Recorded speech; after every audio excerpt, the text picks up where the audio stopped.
और अब जन जन के प्रिय, संपूर्ण राष्ट्र की प्रगति के पथ प्रदर्शक, देश के यशस्वी प्रधानमंत्री आदरणीय श्रीयुत नरेंद्र मोदी जी राष्ट्रीय एकता दिवस के इस यादगार अवसर पर राष्ट्र को संबोधित करेंगे। माननीय प्रधानमंत्री जी से सरदय निवेदन है कि वे अपने संबोधन से हम सभी को अनुग्रहित करें। भारत माता की, भारत माता की, भारत माता की। सरदार साहब की ओजस्व वाणी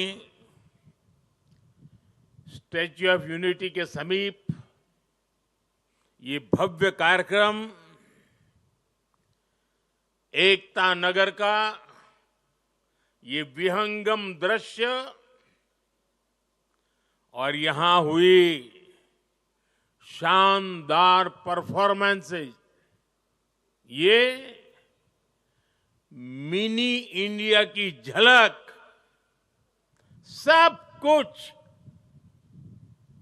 कितना अद्भुत है, कितना प्रेरक है। 15 अगस्त और 26 जनवरी की तरह ही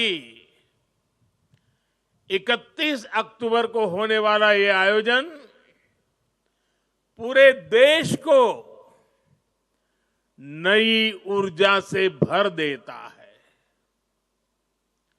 मैं राष्ट्रीय एकता दिवस पर सभी देशवासियों को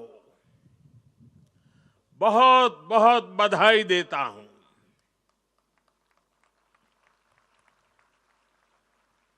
साथियों, इस बार का राष्ट्रीय एकता दिवस अद्भुत संयोग लेकर आया है। एक तरफ आज हम एकता का उत्सव मना रहे हैं, वहीं दूसरी तरफ दीपावली का भी पावन पर्व है।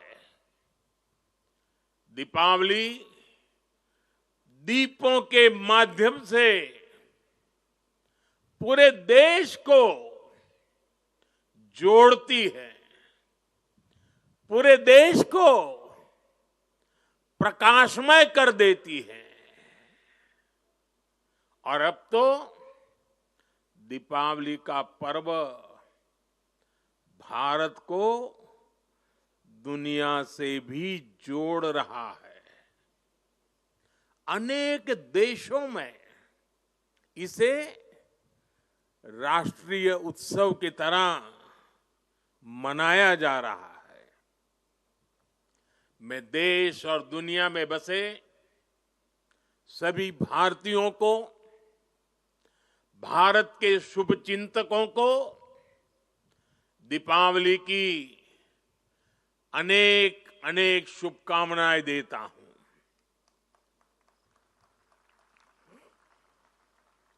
साथियों,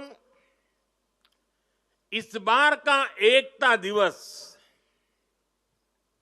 एक और वजह से भी विशेष है। आज से सरदार पटेल का 150वां जन्म जयंती वर्ष शुरू हो रहा है।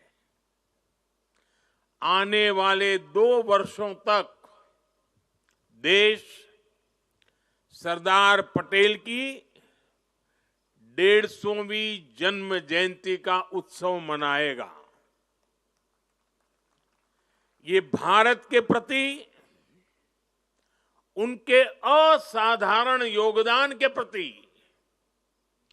देशवासियों की कार्यांजलि है। 2 वर्ष का ये उत्सव एक भारत श्रेष्ठ भारत के हमारे संकल्प को मजबूत करेगा।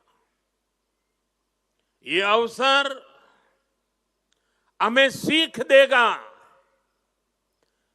कि असंभव से दिखने वाले काम को भी संभव बनाया जा सकता है। जब भारत को आजादी मिली थी तो दुनिया में कुछ लोग थे जो भारत के बिखरने का आकलन कर रहे थे। और अभी हमने सरदार साहब की वाणी में उसका विस्तार से बयान सुना।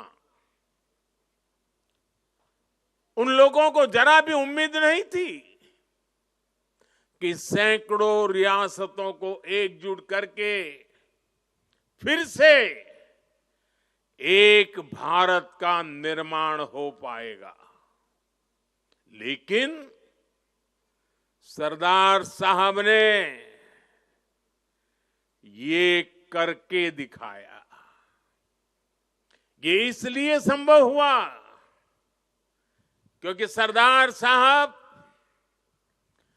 व्यवहार में यथार्थवादी, संकल्प में सत्यवादी, कार्य में मानवतावादी और ध्येय में राष्ट्रवादी थे।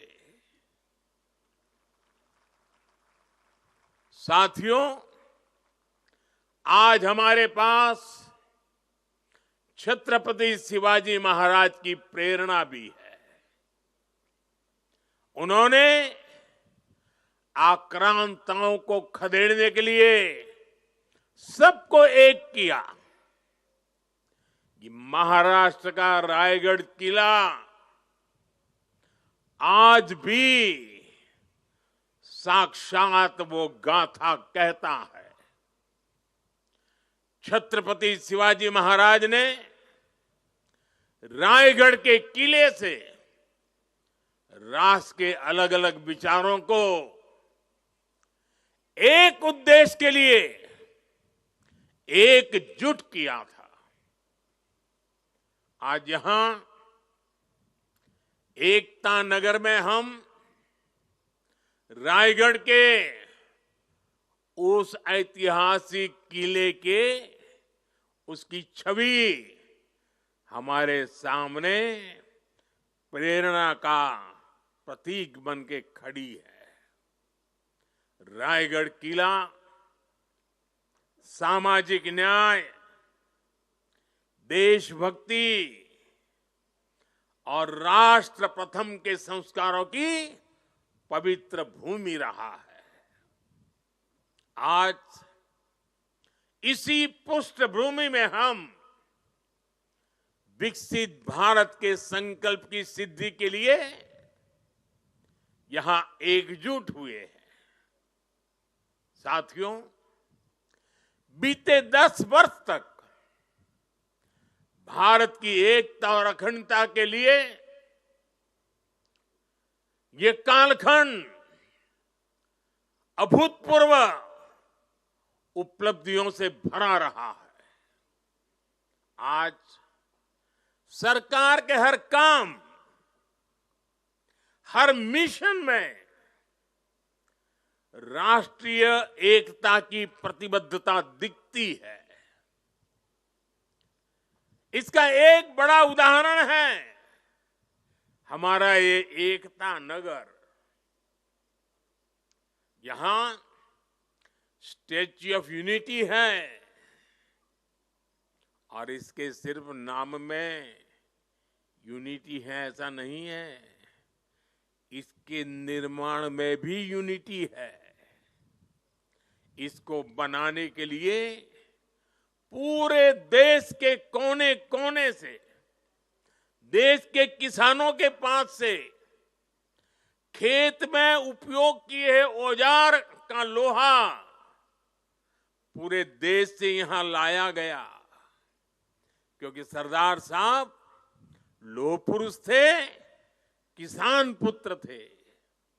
इसलिए लोहा, और वो भी खेत में उपयोग किए औजार वाला लोहा यहां लाया गया।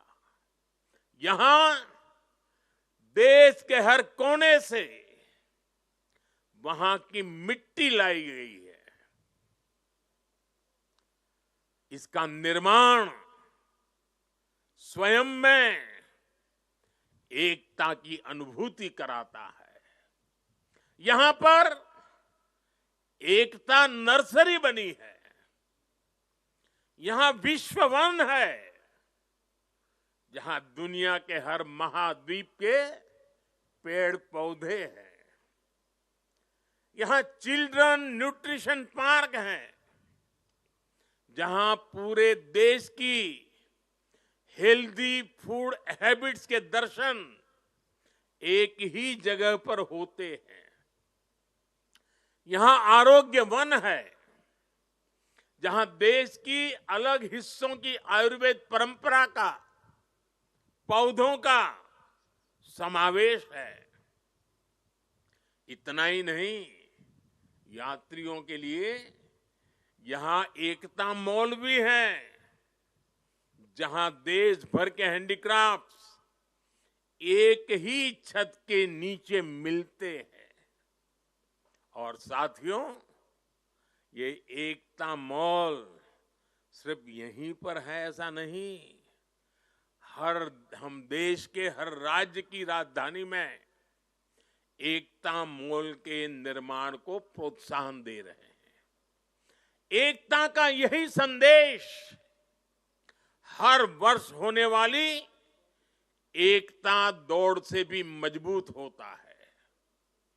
साथियों, एक सच्चे भारतीय होने के नाते हम सभी का कर्तव्य है कि हम देश की एकता के हर प्रयास को सेलिब्रेट करें, उत्सव उमंग से भर दे। ऊर्जा, आत्मविश्वास, हर पल नए संकल्प, नई उम्मीद, नए उमंग, यही तो सेलिब्रेशन है। जब हम भारत की भाषाओं पर बल देते हैं, उससे भी एकता की एक मजबूत कड़ी हमें जोड़ती है। नई राष्ट्रीय शिक्षा नीति में हमने भारतीय भाषाओं में पढ़ाई पर विशेष बल दिया है। और आप सबको पता है, और देश ने गौरव भी अनुभव किया, दुनिया भर में उसे उत्सव के रूप में बनाया गया। वो कौन सा निर्णय था? हाल में ही सरकार ने मराठी भाषा, बांग्ला भाषा, असमिया भाषा, पाली भाषा और प्राकृत भाषा, इन भाषाओं को शास्त्रीय भाषाओं का दर्जा दिया है। सरकार के इस फैसले का सभी ने दिल से स्वागत किया है। और हम हमारी भाषा को मातृभाषा कहते हैं। और जब मातृभाषा का सम्मान होता है ना, तो हमारी अपनी माता का भी सम्मान होता है, हमारी धरती माता का सम्मान होता है, और हमारी भारत माता का सम्मान होता है। भाषा की तरह ही आज देश भर में चल रहे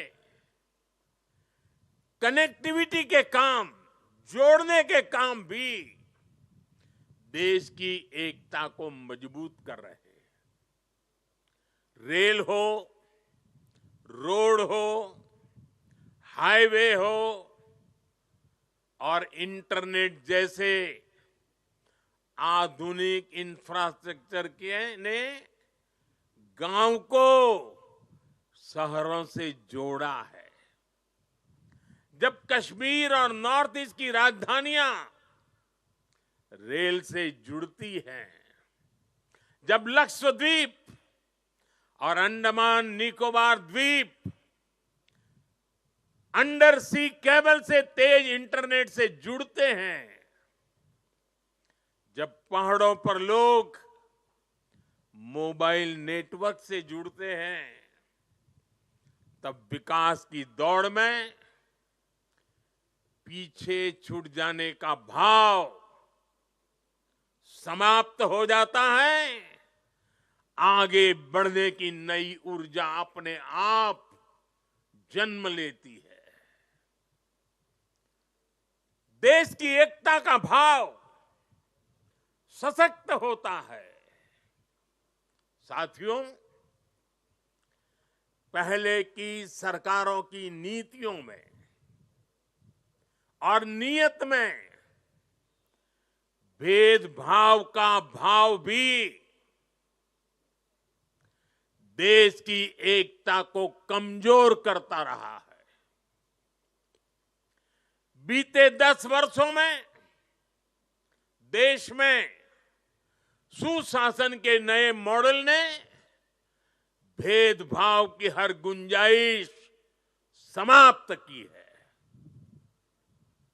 हमने सबका साथ, सबके विकास का रास्ता चुना है। आज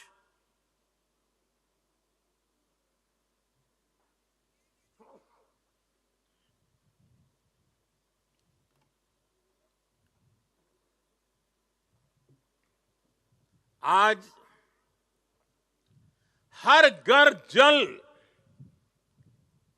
इस योजना से बिना भेदभाव जल पहुंचाने का प्रयास हो रहा है। आज पीएम किसान सम्मान निधि सबको मिलती है, तो सबको बिना भेदभाव मिलती है। आज पीएम आवास के घर मिलते हैं, तो सबको बिना भेदभाव मिलते हैं। आज आयुष्मान योजना का लाभ मिलता है, तो बिना भेदभाव हर पात्र व्यक्ति को इसका फायदा होता है।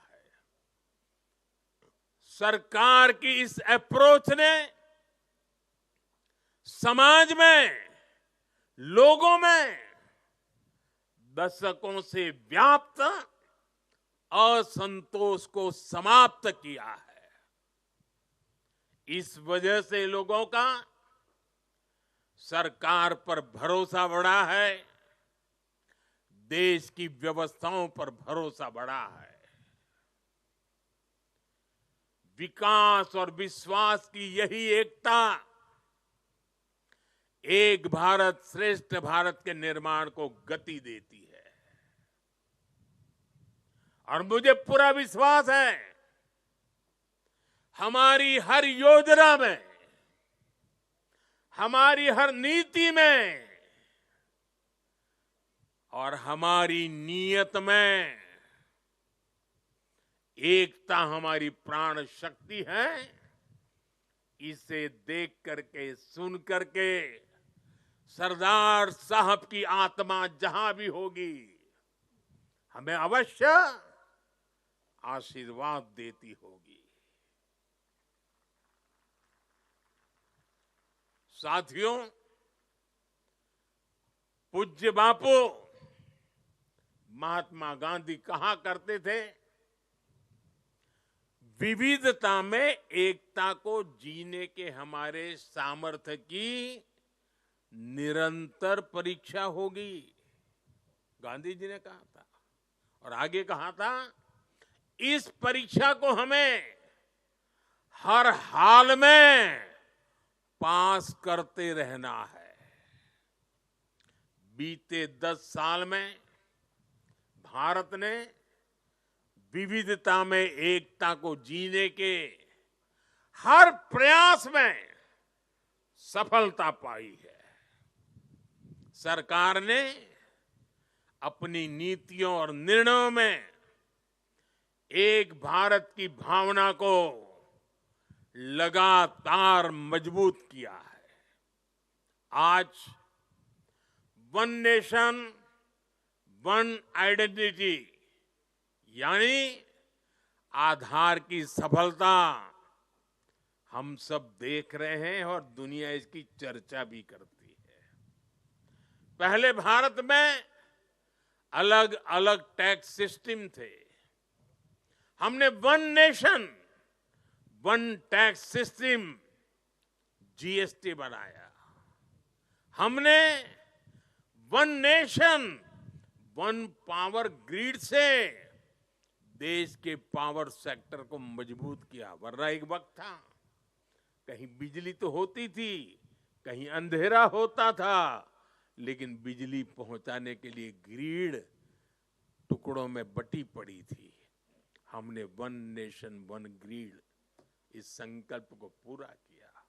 हमने one nation one ration card से गरीबों को मिलने वाली सुविधाओं को एक साथ जोड़ दिया, एकीकृत किया। हमने आयुष्मान भारत के रूप में one nation one health insurance की सुविधा देश के जन जन को दी है।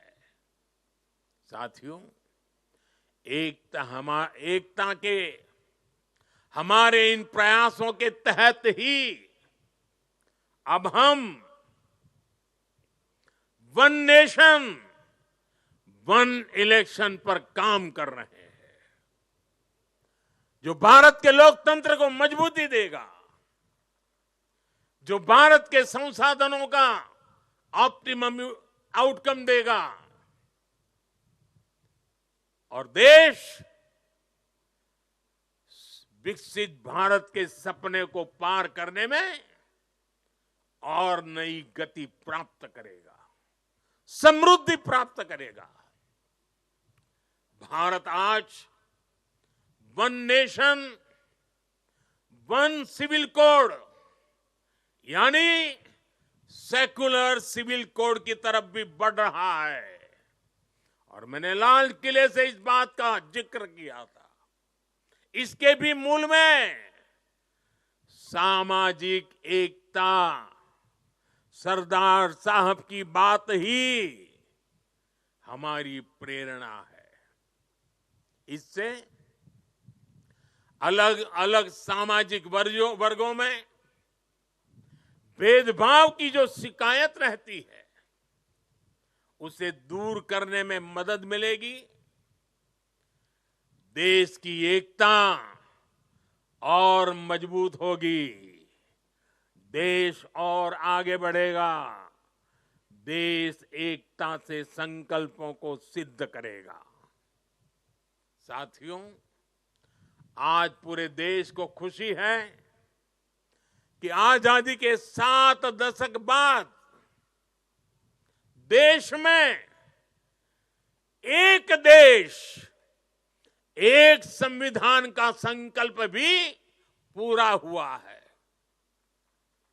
सरदार साहब की आत्मा को मेरी ये सबसे बड़ी श्रद्धांजलि है।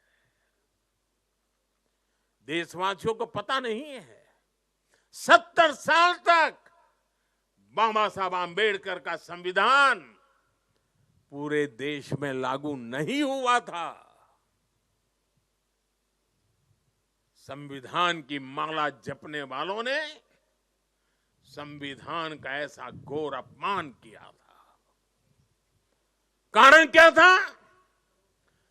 जम्मू कश्मीर में आर्टिकल 370 की दीवार, आर्टिकल 370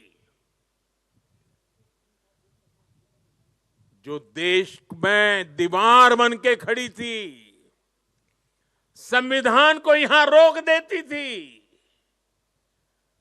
वहां के लोगों के अधिकारों से उनको वंचित रखती थी। वो धारा 370 को हमेशा हमेशा के लिए जमीन में गाड़ दिया गया है। पहली बार वहां इस विधानसभा चुनाव में बिना भेदभाव को वोट डाले गए।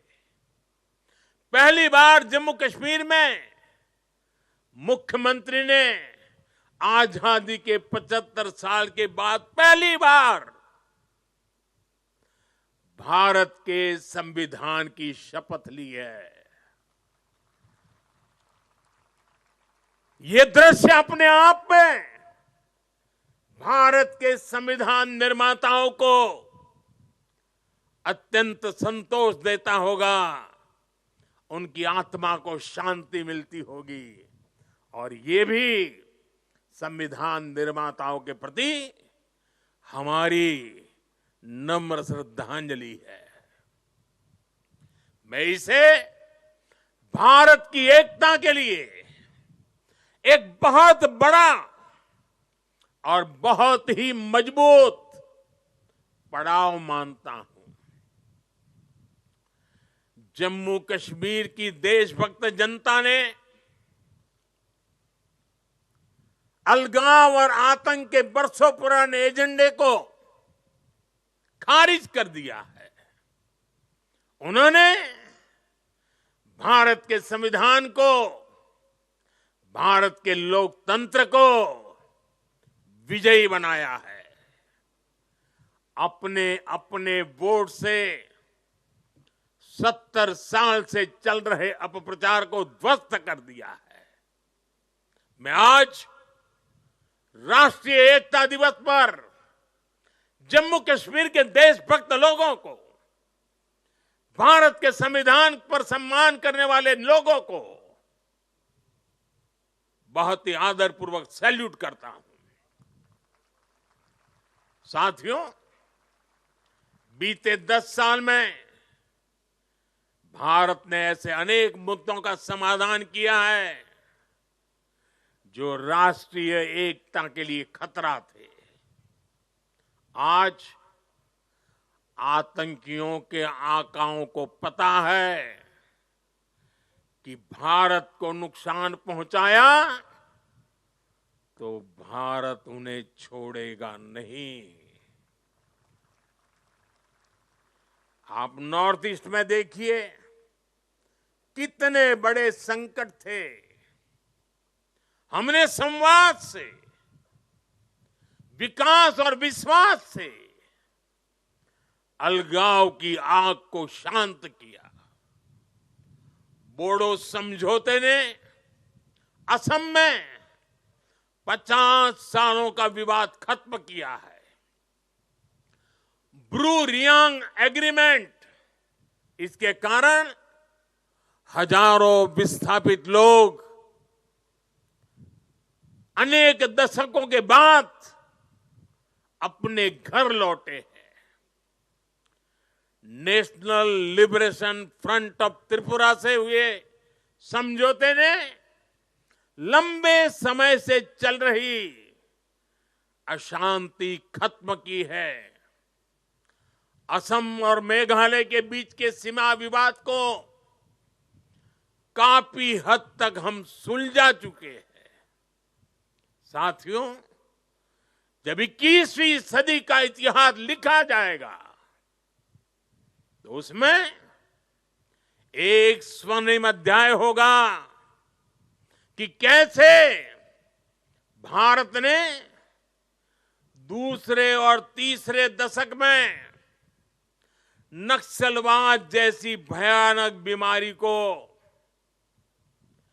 जड़ से उखाड़ दिखाया, उखाड़ करके फेंका।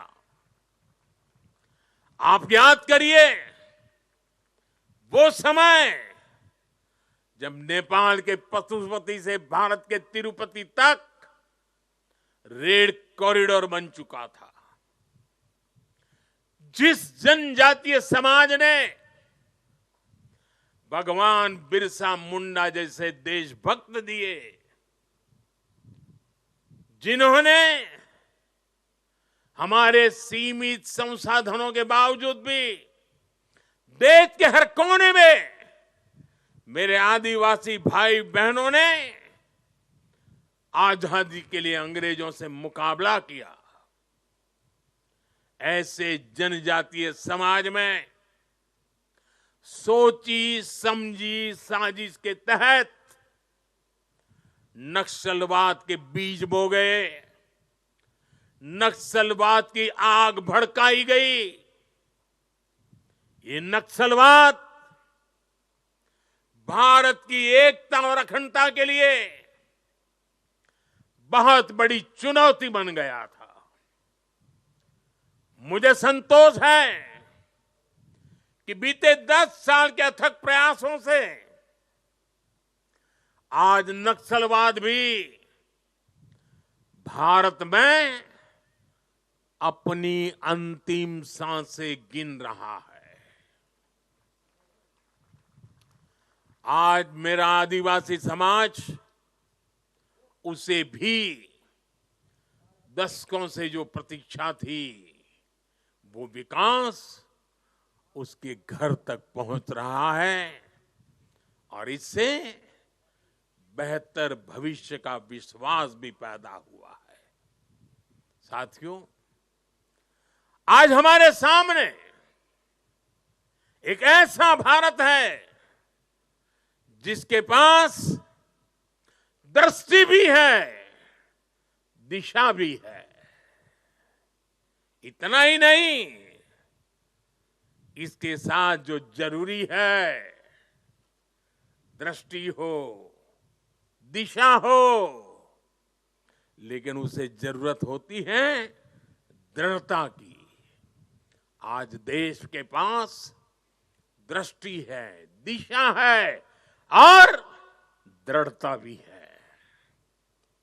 ऐसा भारत जो सशक्त भी है, ऐसा भारत जो समावेशी भी है, ऐसा भारत जो संवेदनशील भी है, ऐसा भारत जो सतर्क भी है, जो विनम्र भी है और विकसित होने की राह पर भी है। ऐसा भारत जो शक्ति और शांति दोनों का महत्व जानता है। दुनिया भर में मची भारी उथल पुथल के बीच सबसे तेज गति से विकास करना ये सामान्य बात नहीं है। जब अलग अलग हिस्सों में युद्ध हो रहे हो, तब युद्ध के बीच बुद्ध के संदेशों का संचार करना सामान्य नहीं है। जब दुनिया के अलग अलग देशों में रिश्तों का संकट है, तब भारत का विश्व बंधु बनकर उभरना सामान्य नहीं है। जब दुनिया में एक देश की दूसरे देश से दूरी बढ़ रही है,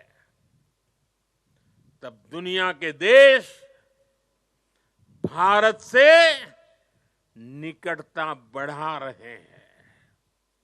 ये सामान्य नहीं है, ये नया इतिहास रचा जा रहा है। आखिर भारत ने ऐसा क्या किया है? साथियों, आज दुनिया देख रही है कि भारत कैसे अपने संकटों का दृढ़ता के साथ समाधान कर रहा है। आज दुनिया देख रही है कि भारत कैसे एकजुट होकर दशकों पुरानी चुनौतियों को समाप्त कर रहा है। और इसलिए हमें इस महत्वपूर्ण समय पर अपनी एकता को सहेजना है, उसे संभालना है। हमने एकता की जो शपथ ली है, उसे बार बार याद करना है, उस शपथ को जीना है। जरूरत पड़े तो उस शपथ के लिए जूझना है। हर पल इस शपथ की भाव को अपने जोम से भरते रहना है। साथियों, भारत के बढ़ते सामर्थ्य से, भारत में बढ़ते एकता के भाव से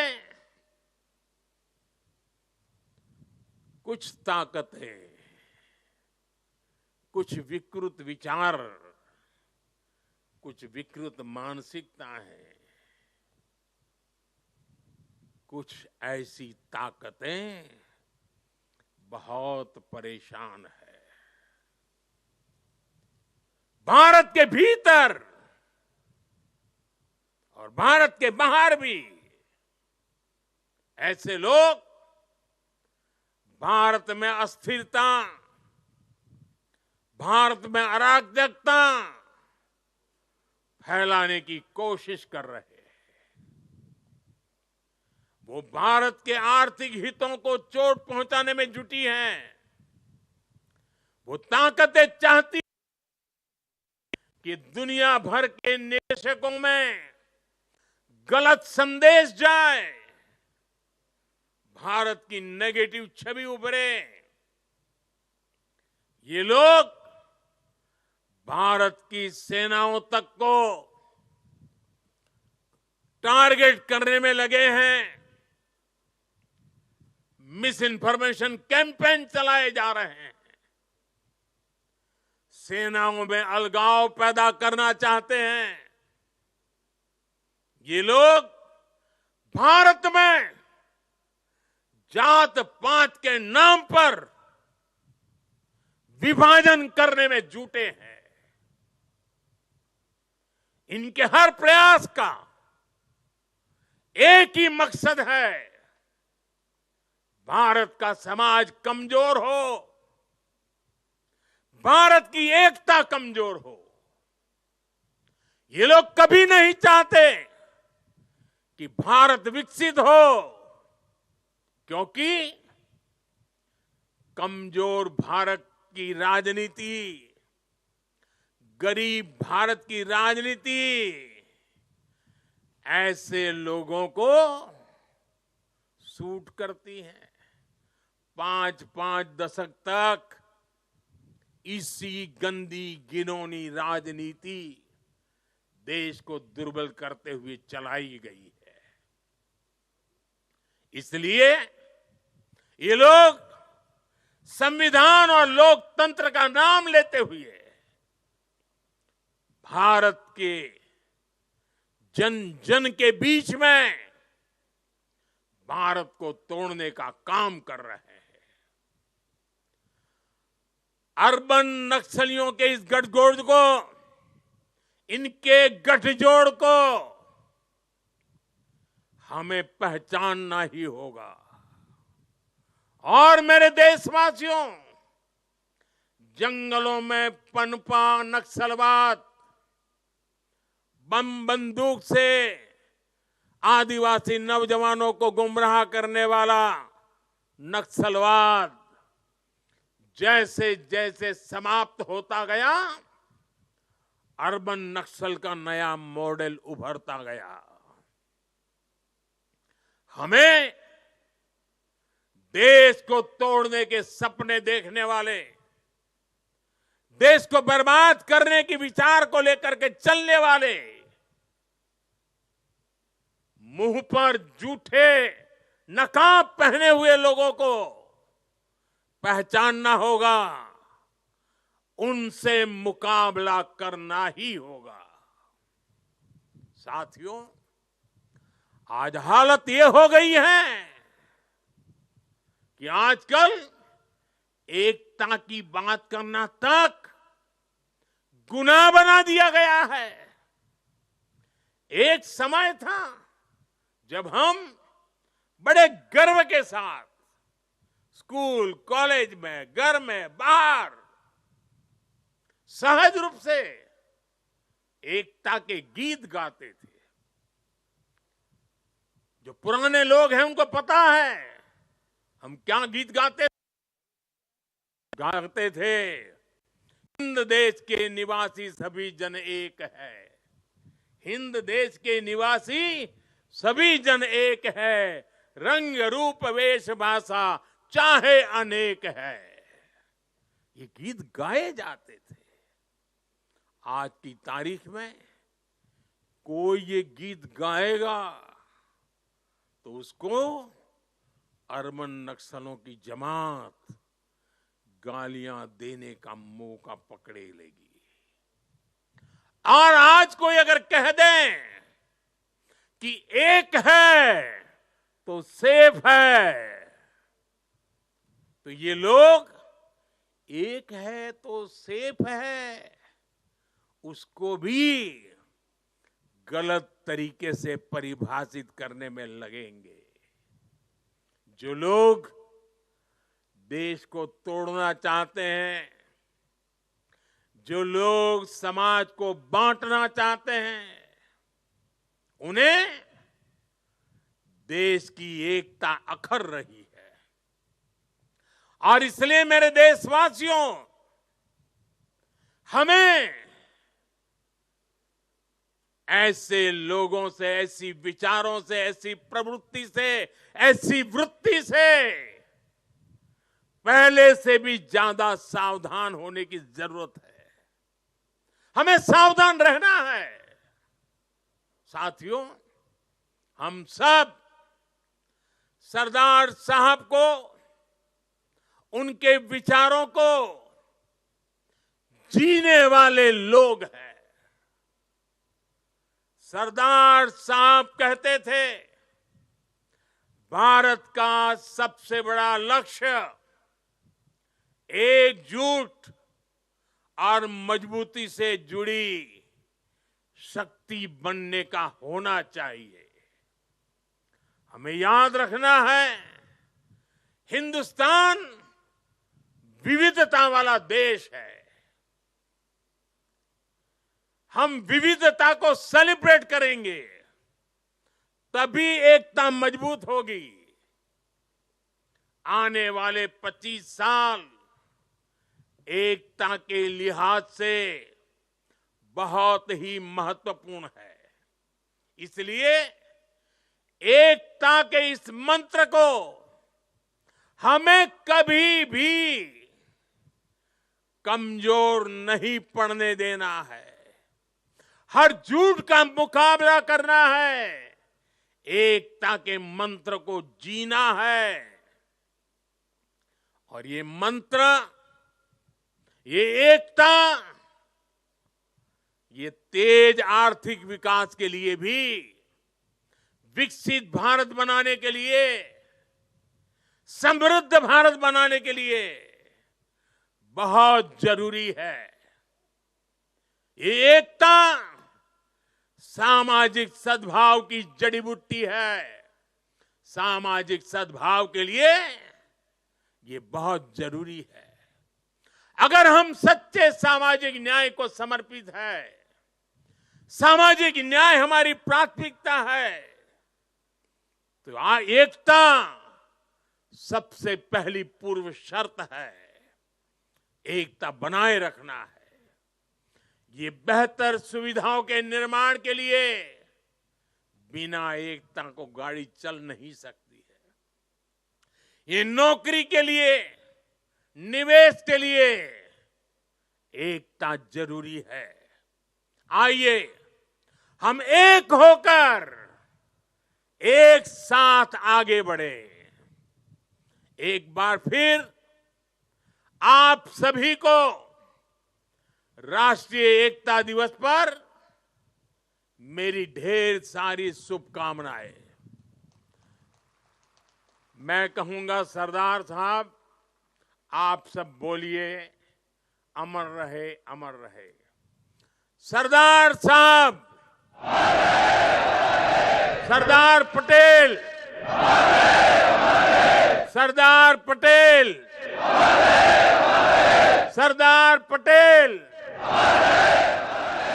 भारत माता की, भारत माता की, भारत माता की।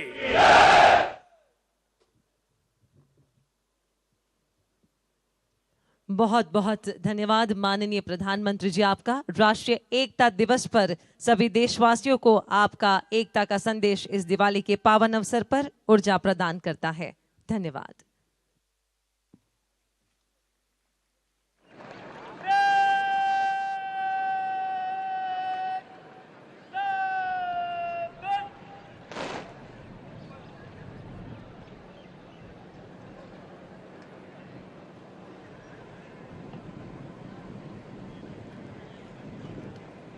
और अब माननीय प्रधानमंत्री जी फोटो सेशन